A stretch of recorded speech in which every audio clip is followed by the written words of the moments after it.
Hey, my name is Rae, and today's video is going to be a little bit of a chit chat about my bookish and lifestyle goals for 2023. So let's address two elephants in the room right off the bat. One, I know I'm a very sporadic uploader. I do want to be better. I plan to do better. I do enjoy doing this. It's just, it's been weird for me lately. It's just been really, really weird. And number two is I have braces. If I talk weird, it's because of the braces, and I'm still not used to them even though I've had them for a few months now, I think. Basically, I lost a baby tooth and there isn't enough room for the adult tooth to come down, so the dentist person is hoping that by shifting some of my teeth, the adult tooth will be triggered to come down. I'm not trying to get rid of my gap. I absolutely love my gap. I adore my gap.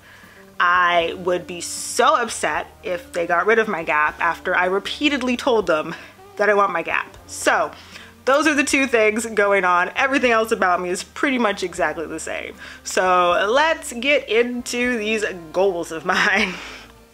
So I have about 4 bookish goals. The first of which is to buy more books, which is an absolute doozy of a sentence from a person who has a currently checked out series going on her channel where she just talks about all the library books that she's checked out.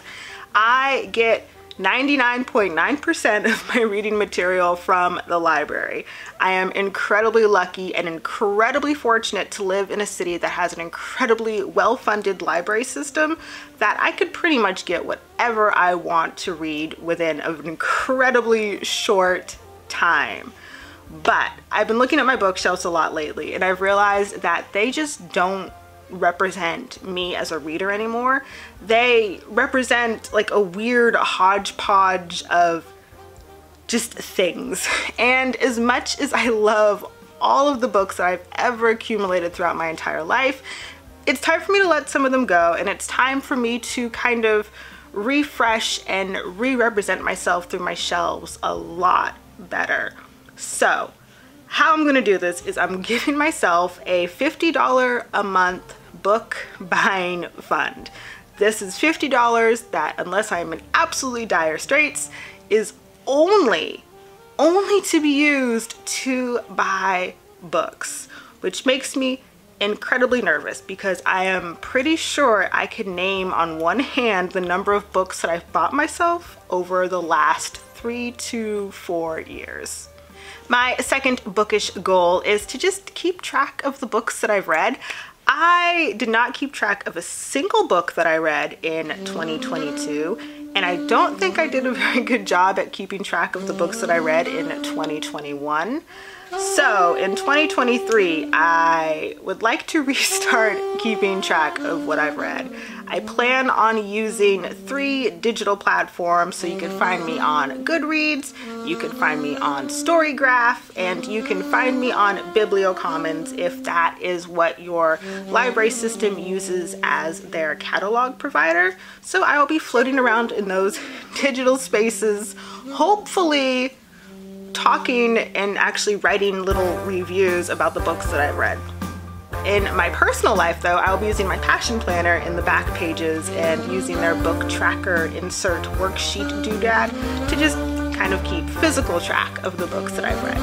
My third bookish goal is to bring back my monthly reading goals. I tried for 2 years to truly believe that I was a mood reader. And over the course of those 2 to 3 years, I have discovered that I absolutely am not a mood reader. The way how my moods set me up is they set me up for failure. They will set me up to scroll on Instagram for an endless amount of time when I could be happily reading any kind of book that I like. So I don't know why I pretended I was a mood reader. I think because like a lot of the mood readers just make it sound so cool. They're just like, ooh, I read for my mood. I read this, I read that. And I was like, I want to be that person. But that's not who I am. So that was an important life lesson that I learned. So I'm gonna go back to making reading goals. I think on this channel before there was like an itineration, is that a word? Anyway, there was a version of monthly reading goals where I did them weekly, but your girl ain't got time in her life to do like a weekly reading goal, so I'm just gonna do a monthly reading goal. I'm starting in February because I can't think of what my reading goal would be for this month, but in February I want to read at least 10 graphic novels by Black authors or featuring Black illustrators.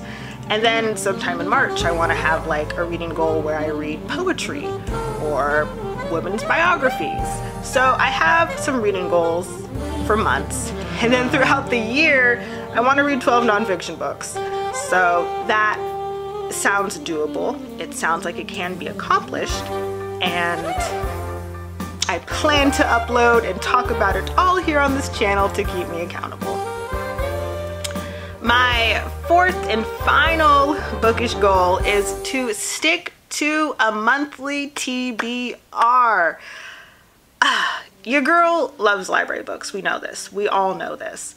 However, what's been going on is every time that I go to work, I leave with like 3 to 4 books, even though I probably returned 3 to 4 books that day.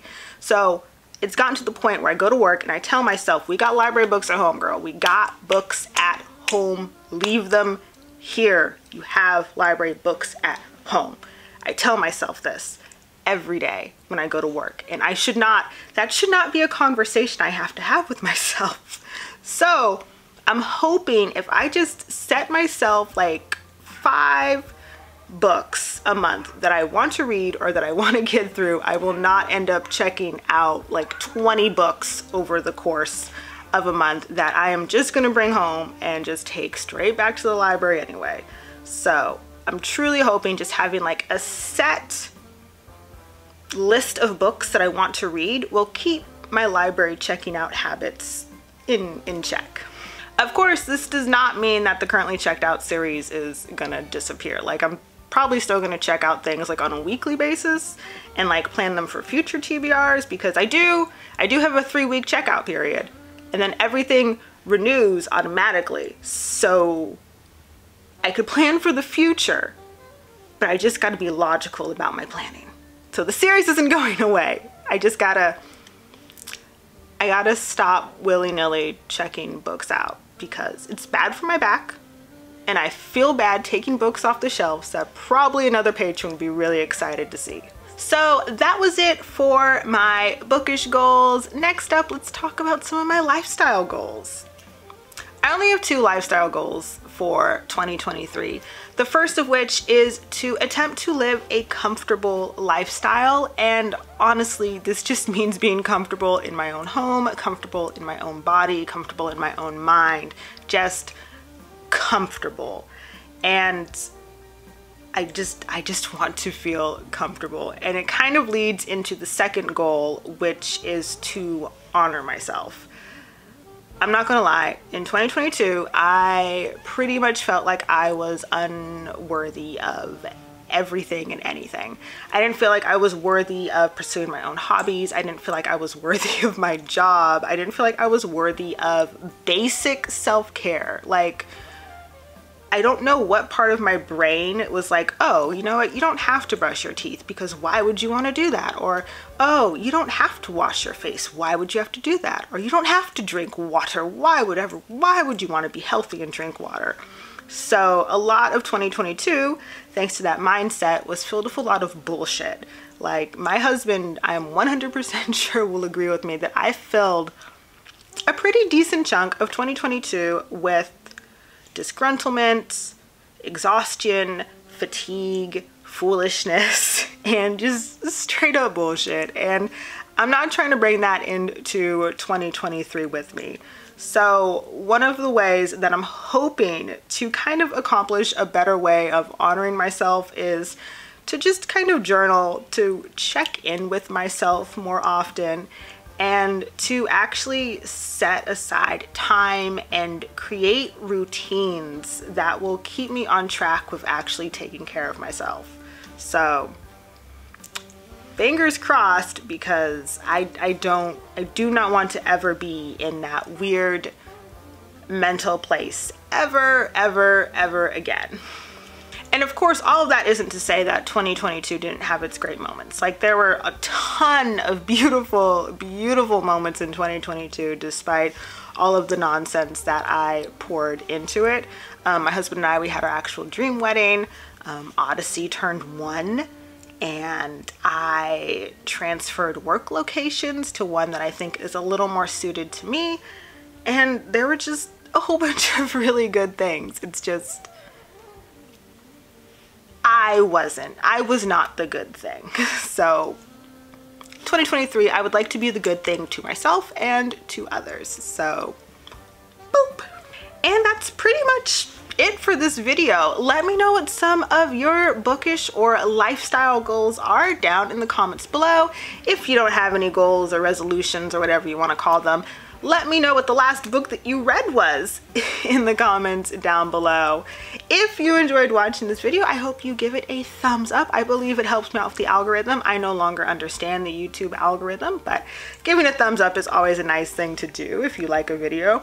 And if you want to sporadically hear me ramble about things, hit that subscribe button as well. I hope you're all having a wonderful day and reading wonderful books, and I will catch you in the next one. Bye.